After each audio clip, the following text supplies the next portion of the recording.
Hey, architecture firm owners and emerging leaders. Get ready for unparalleled insight into the development of a world-class architecture firm and a worldwide organization driving the digital transformation of the design and construction industry. With Build Smart, the podcast that's changing how our profession operates.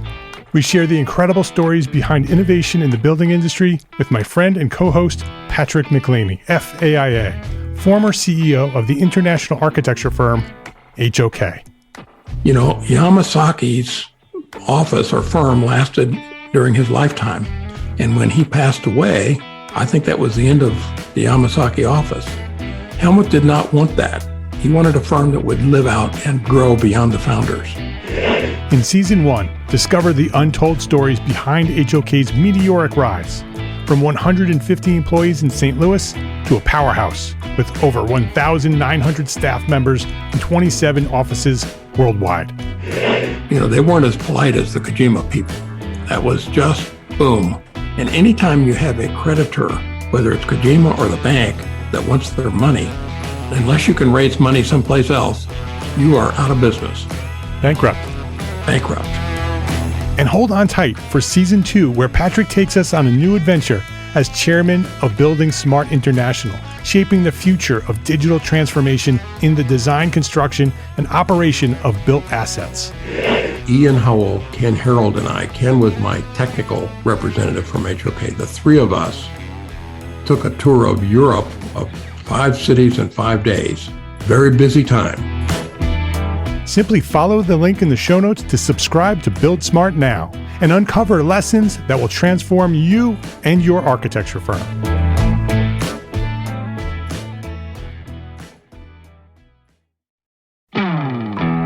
Hey, architecture firm owners and emerging leaders.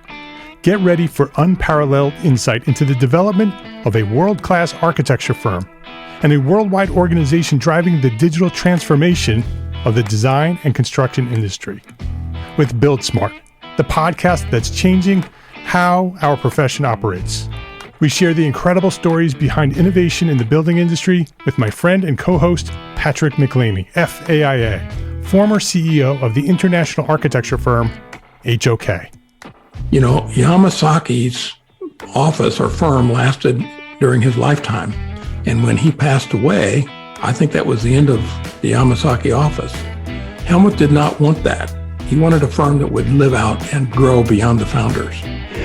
In Season 1, discover the untold stories behind HOK's meteoric rise, from 150 employees in St. Louis to a powerhouse with over 1,900 staff members and 27 offices worldwide. You know, they weren't as polite as the Kojima people. That was just boom. And anytime you have a creditor, whether it's Kojima or the bank, that wants their money, unless you can raise money someplace else, you are out of business. Bankrupt. And hold on tight for Season 2, where Patrick takes us on a new adventure as chairman of Building Smart International, shaping the future of digital transformation in the design, construction, and operation of built assets. Ian Howell, Ken Harold, and I, Ken was my technical representative from HOK. The three of us took a tour of Europe of 5 cities in 5 days. Very busy time. Simply follow the link in the show notes to subscribe to Build Smart now and uncover lessons that will transform you and your architecture firm.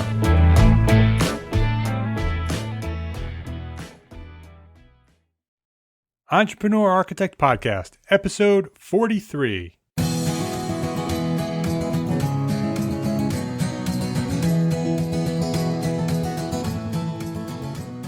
This is the Entrepreneur Architect Podcast. My name is Mark R. LePage, and this is the podcast dedicated to a successful life as a small firm architect. My goal here is to inspire you to build a better business so that you may pursue your purpose with passion and live the life of your dreams. So it's been about 9 months now since launching our virtual studio for 5 Cat Studio Architecture here in Chappaqua, New York. Moving our 2,000 square foot office, shrinking it down to a 200 square foot office in our home, and working virtually with remote staff throughout the country. I have one full-time freelance project manager who's the same man I've been working with for over 10 years, John Whalen, and two part-time freelance draftsmen that are working remotely elsewhere in the country. And it's been great. I love what I'm doing here. But with all great things, we've made some mistakes. And I look at everything I do from a business point of view as an experiment. So mistakes are really part of the process. So on this week, on the episode of the Entrepreneur Architect Podcast, I will share 5 mistakes I've made when launching my virtual studio. So hang in there. I'll be right back.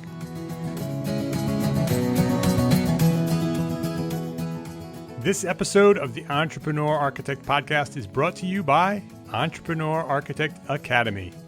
Entrepreneur Architect Academy is a community of like-minded entrepreneur architects seeking to take their small firms to greater success. You know, you are the average of the 5 people with whom you surround yourself, and this is an opportunity to be part of a group of professionals who are determined to take their businesses, their lives, and their leadership to the next level. In Entrepreneur Architect Academy, we're going to have weekly live video conferences, a private academy forum, social media support, free access to all my digital products, all the current ones, as well as every future one. If you're a member, you get them for free. And coming in 2015, this winter, monthly masterclass training sessions. So if you sign up now and you lock in and you become a member, you get those training sessions for free as a member. If you're interested in learning more, join the mailing list at entrearchitect.com/courses.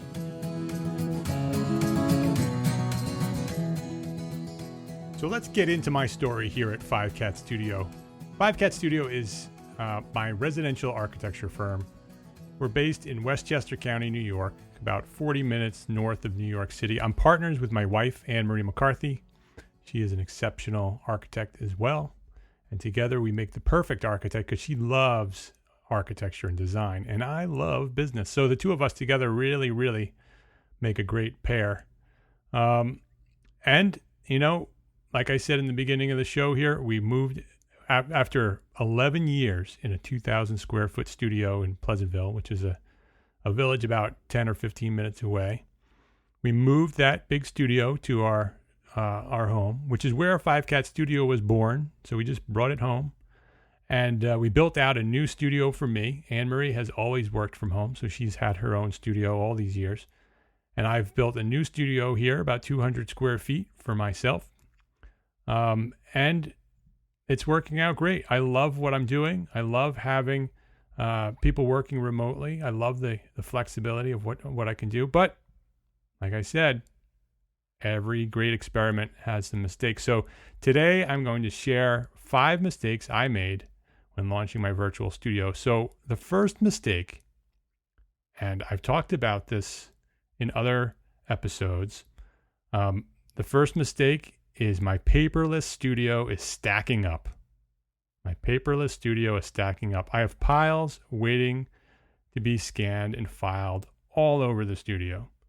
I do have a great scanner, a ScanSnap that works great, very fast and efficient. I can just scan it. It recognizes text. It organizes it in Evernote for me, and I love it. But that takes time. And I've mentioned before that moving to the virtual studio, I wanted a 100% paperless studio, and we are far, far from that. And it turns out that it's an administrative problem. I just don't have the time to do all of the things I need to do as an owner of the business and as an architect and a project manager and all the other hats I'm wearing. And so it comes down to administration. I need to find someone physical who can come into the studio and help sort and file and put things away and get things wrapped up here. It being alone in the studio, it's very easy to leave things out and let things sort of pile up and accumulate because I don't have any I don't have any staff here, and I don't have any clients coming to the studio. Our residential clients, we meet all at their own homes. And so we don't ever have clients here. So it's very convenient to work on something and walk away and let it sit there, thinking that you're going to come back and put it away. And then the next thing comes up on your list and you're right back with another pile. And I can look around here as I speak, and I have 3 or 4 piles of paper, both large format drawings as well as files that need to be put away. So they're the same file piles that I had in the 2,000 square foot studio that needed to be put into file cabinets. These piles need to be scanned and put into Evernote. And Evernote's working great. Dropbox also, we're working with Dropbox and Evernote. Dropbox is working very well with our remote staff, so I'm very happy. All our drawing files, all our AutoCAD files are in Dropbox, and that's working as if it was a physical server right here in the studio. It's a cloud-based server, but it works just the same way. I have all our files up there, and we work right from Dropbox and save them right to Dropbox. And I love it. That works flawlessly, truthfully. And Dropbox keeps evolving and introducing new features, and so I'm looking forward to finding some time to look at some of those features and see how they may make us even more efficient. And we're slowly integrating Evernote into our process here. I do meeting minutes and punch lists on Evernote, and so we're slowly doing that. And the other day I was at a local AIA seminar given by our local Westchester Hudson Valley chapter. Excellent chapter. My friend Michael Galen, who's an architect here locally, has developed software, cloud-based software called Adosar. ADOSAR, Adosar. It's a powerful project management system linked to crowdsourced product library. And I'm planning on having Michael on the show so he can talk about it some more. But I recommend that you go to adosar.com and check it out. The reason I bring it up is because it's sort of something that would work really well in place of a Dropbox or Evernote.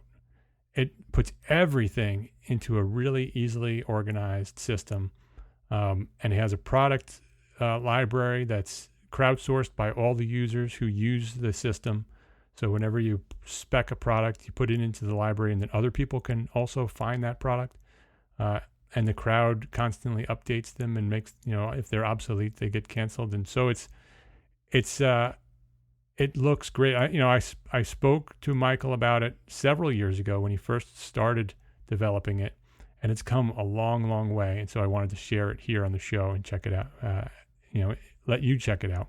So if you go to adosar.com and hit learn more, at the bottom of that page, there's a great video explaining how it works. And so check that out. And so our paperless studio is still in progress. My paperless studio is stacking up. That's number one. That's our first mistake that we've made so far. It's something that we need to fix.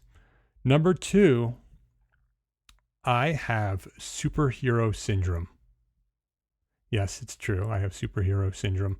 If any of you are Chris Ducker fans of the New Business Podcast, Chris Ducker is the author of the book Virtual Freedom and the owner of the Virtual Staff Finder, where you can find virtual assistants online and have sort of a tailored virtual assistant that meets your needs. Well, he's the guy who put that together. And in his book Virtual Freedom, he talks about superhero syndrome with so many entrepreneur architects or entrepreneurs in general. Every entrepreneur sort of has this superhero syndrome that you can kind of do everything yourself. And that's always been a weakness that I've had forever. I've always had a tough time delegating. And when I was in the big studio, it was much easier to turn around and assign a task to someone who's sitting there. But now, in order to assign a task to a staff member, it takes many more steps, much more effort. And so it's even harder for me to delegate. It's so much easier to complete the task myself. And again, I think it goes back to administration. I think if I had more time to get the things done that I need to get done, I would be able to, find the time to put together the systems that need to be put together to delegate more. And so I'm working on that. And I do need to hire more project managers and an administrative assistant, and because we are growing and we're very busy. And I've shared this on the podcast before, and I'm still struggling with taking that step. And, time and my schedule has always been my problem. It's easy to put off things that are difficult and things that you don't like to work on when there are other things that need to get done that you like doing. And so that's something I need to work on. I need to find a cure for superhero syndrome. So that's number 2. I have superhero syndrome. My name is Mark R. LePage, and I have superhero syndrome. So let's get on to number 3. So number 3 is I'm not getting enough exercise. And I think because I'm not getting enough exercise, it's affecting my health. So I start feeling this in my body. I sit too much. And I still walk. I walk every morning. I've been walking for years. I wake up at 5:30 in the morning and I go out for a walk for about an hour, a little less than an hour. But when I was in the 2,000 square foot studio, I used to walk from the parking lot to my space, to my office. The parking lot was a couple blocks away, and I'd walk up a flight of stairs. There was no elevator in my studio, so I would walk up a flight of stairs, and I would do that 5 or 6 or 7 or 10 times a day. And then I'd go home, and I had quite a bit of exercise just from the space that I was working in. Now I walk in the morning, I take a shower, and I go right back into the studio, which is right in my own home. It's down one flight of stairs, but I don't go upstairs very much. And so I need to consciously and actually physically schedule time to stop and move around and exercise in order to compensate for that lack of movement during my day.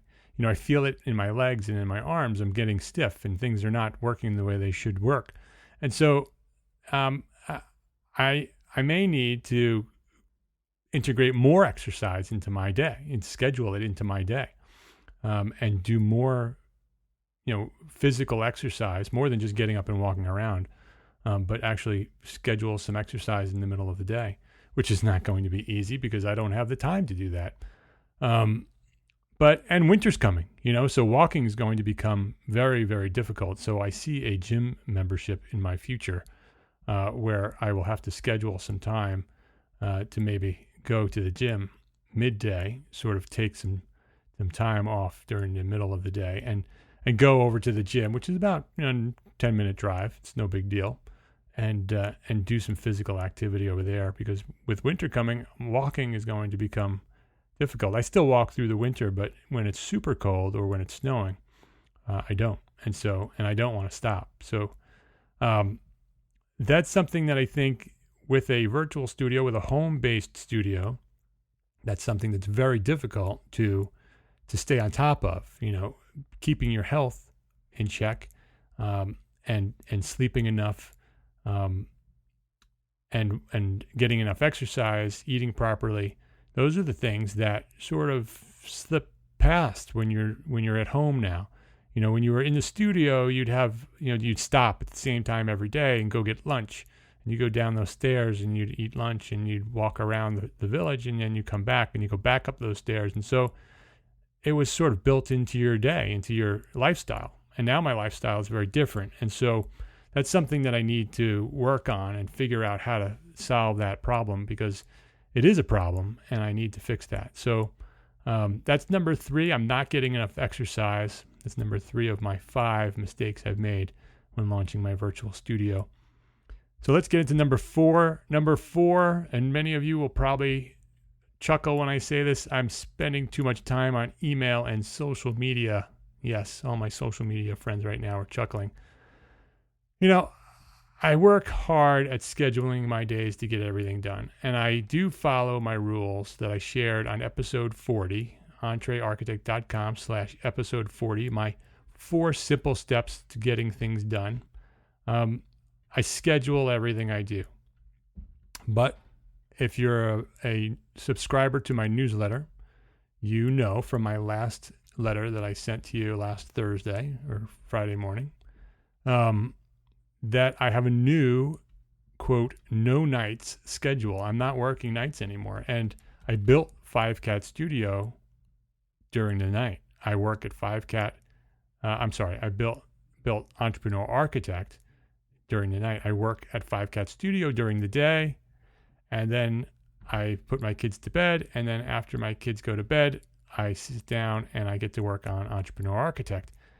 And because of number 3, not getting enough exercise and my sleep habits, I've shifted my sleep habits to get back to a normal sleep routine because I was living on 4 to 5 hours of sleep. I think that may also be part of my problems. And so I'm no longer working those late hours.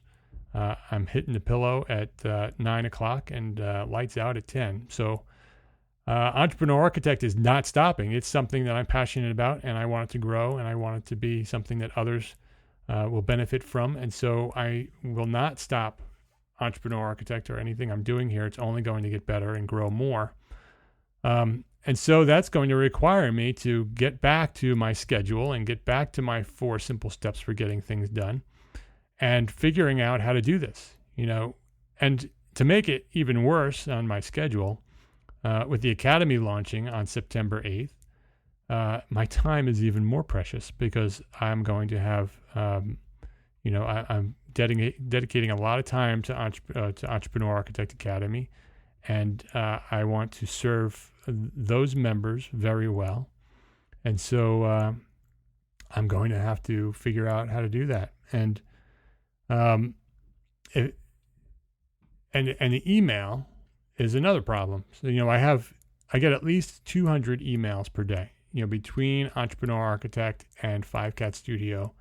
And, I'd say 99% or 95% of it, maybe even 99, is spam. But you have to go through all that spam to get to the good stuff. And truthfully, I've way more than 200 because I have another email that's based strictly for 5Cat Studio. And that is overwhelmed with spam now because I have 2 old blogs. I have westchestergreen.org and livingwellinwestchester.com, which I no longer write at. And so those are blogs that are no longer active, and they've become spam magnets. And I get notifications every time I get a new comment. And so I have to go over there and find some time to shut down those blogs and kill those spams. So that's something I need to do. And I love social media, and so it's so difficult to find time to do that. And I want to connect and I want to share all day long, but there's a time for everything. And so I'm going to have to schedule time to be on social media and schedule time to do my email. Because I have 5Cat Studio, which is doing very well, that I need to keep growing. And I have Entrepreneur Architect that I love so much. And I love you guys so much. I'm not going to let you down. So that's where I'm going to have to schedule and prioritize and do all the things that you need to do to get things done. So number 4, spending too much time on email and social media. It's so easy in this virtual studio of mine while I'm sitting here all by myself and nobody's watching what I'm doing to get online and hang out with the guys and the girls over on social media. So gotta keep that in check. So number 4, spending too much time on email and social media. Number 5 mistake I made when launching my virtual studio. I didn't do it sooner. I didn't start my virtual studios sooner. I love my new life. I love that the flexibility and the freedom to do what I want to do and the ability to integrate my work and my life and my firm and my family and to make this whole thing work as one big integrated life. I love it. And it will take time to sort out these issues that I'm sharing, these mistakes that I've made. But I'm never going to say never, but I don't think I'd want to go back to that big studio. I look at this virtual studio as an experiment, and so far the experiment is working. But I have these things I need to work on, and we'll smooth out those bumps, and it will be running like clockwork. And it's going to be so exciting. Well, it's already exciting. I really, really enjoy what I'm doing. So number 5 is I didn't do it sooner. That was my mistake, that I didn't do it sooner. So if anybody's considering going from a large studio and going to the virtual studio model, I encourage you to go for it. I think that it is a great model. And I think as the tools mature that we are using to make this happen, it's only going to get easier, and it's going to be even better, a better way to integrate our lives and our firms and our families, and truly have that work-life integration that I talk about. So that's it. So number 1 mistake is my paperless studio is stacking up. Number 2 is I have superhero syndrome. Number 3 is I'm not getting enough exercise. I hate that one. Number 4 is spending too much time on email and social media. And my 5th mistake I made when launching my virtual studio is I didn't start it sooner. So go for it. Get it out there and pull the trigger and go do it. So those are my 5 mistakes that I made when launching my virtual studio. If you like the show, I would love for you to go to iTunes. You can go to entrearchitects.com/iTunes, and that'll take you to iTunes, or you can go straight to iTunes and just search for Entrepreneur Architect. I would love to make sure that you're subscribed. Please go over there and subscribe on iTunes. So if you're listening through the website, or if you're listening through Stitcher, or you're listening some other way, please just click the subscribe button. That'll help other architects find me and get some of the benefit that you might be getting from this podcast. And I appreciate you so much. Thank you very much for spending some time with me. My name is Mark R. LePage, and I am an entrepreneur architect. Thank you so much for listening, and see you next week.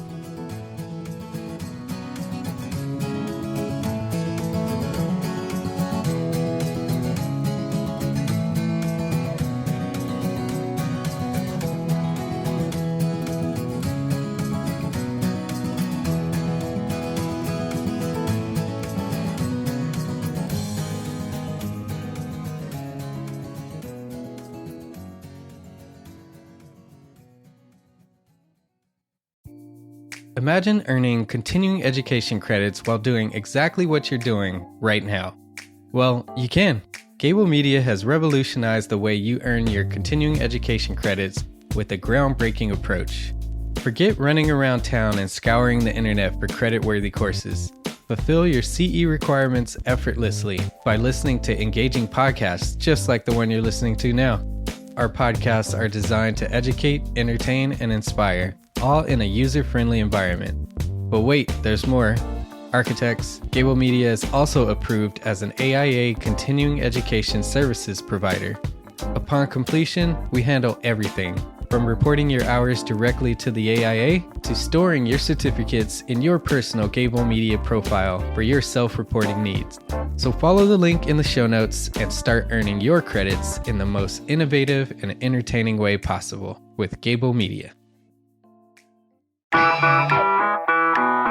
Attention architects and creative minds, get ready to supercharge your brand with Build Your Brand, the podcast that's unlocking the secrets of branding success for creatives.